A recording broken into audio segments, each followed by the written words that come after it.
Welcome student. देखिए अब मैं अनबैलेंस्ड फोर्स के बारे में बता दे रहा हूँ। इसकी definition: unbalanced force are those force which when applied on an object simultaneously the object moves in the direction of the greater force applied. ठीक है, कहने का मतलब क्या है कि अनबैलेंस्ड फोर्स वो फोर्स होते हैं जब हम किसी भी ऑब्जेक्ट के ऊपर अप्लाई करते हैं तो ऑब्जेक्ट जिधर फोर्स अप्लाई करते हैं ऑब्जेक्ट के ऊपर उसी डायरेक्शन में वो ऑब्जेक्ट मूव करने लग जाता है। ठीक है, जैसे मान लो ये एक ऑब्जेक्ट है, यहाँ पर आप देख रहे हैं डॉग का दो डॉग है जो कि इस ऑब्जेक्ट को खींच रहा है। ठीक है, तो अभी हम लोग इसी को पढ़ेंगे।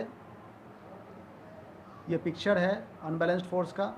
तो इसमें क्या है कि ये ऑब्जेक्ट है और इसको एक फोर्स, ये दो डॉग जो है वो 200 न्यूटन फोर्स से इसे खींच रहा है। तो जिधर फोर्स लगा रहा है उधर ही ये ऑब्जेक्ट मूव करेगा। ठीक है, तो अनबैलेंस्ड फोर्स लगने से ऑब्जेक्ट जो है वो मूव करने लग जाता है और इसका जो रिजल्टेंट है वो जीरो नहीं होता है। मतलब इसके ऊपर जो फोर्स लगा है, ये देखो 200 न्यूटन फोर्स, ये जीरो नहीं है। ठीक है ना, तो यही कह रहा है कि for unbalanced force the resultant of all the applied force will not be zero when applied on an object. जब ऑब्जेक्ट के ऊपर अप्लाई करते हैं तो वो जीरो नहीं होता है। ठीक है, तो अनबैलेंस्ड फोर्स में इतना ही। अब हम लोग नेक्स्ट पढ़ लेंगे बैलेंस्ड फोर्स और अनबैलेंस्ड फोर्स के बीच का डिफरेंस।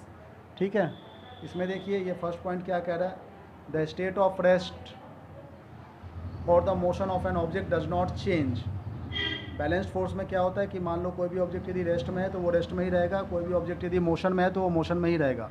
ठीक है, इसकी जो स्टेट है वो चेंज नहीं होती है। बैलेंस फोर्स लगाने से रेस्ट मोशन में नहीं चला जाता है, रेस्ट है तो रेस्ट में ही रहेगा। ठीक है, मोशन है तो मोशन में रहेगा। अनबैलेंस्ड फोर्स में क्या होता है: द स्टेट ऑफ रेस्ट और motion of an object changes. मतलब यदि ऑब्जेक्ट रेस्ट में है, अनबैलेंस फोर्स लगा दिए तो मोशन में हो जाएगा। देखो ये ऑब्जेक्ट रेस्ट में था, इसने अनबैलेंस फोर्स लगाया तो ये मोशन में हो गया। ठीक है ना, और यदि मोशन में है और यदि आपने अनबैलेंस फोर्स लगा दिया तो ये रेस्ट में चला जाएगा। नेक्स्ट पॉइंट क्या कह रहे हैं: the resultant of balanced force on an object is always zero. ठीक है ना, ये जो बैलेंस्ड फोर्स का रिजल्टेंट है वो ऑब्जेक्ट के ऊपर वो ऑलवेज ज़ीरो होता है।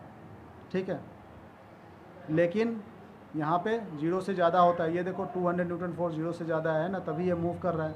जीरो फोर्स लगाएंगे तो ये मूव ही नहीं करेगा। तो यही कह रहा है कि the resultant of unbalanced force on an object is always greater than zero.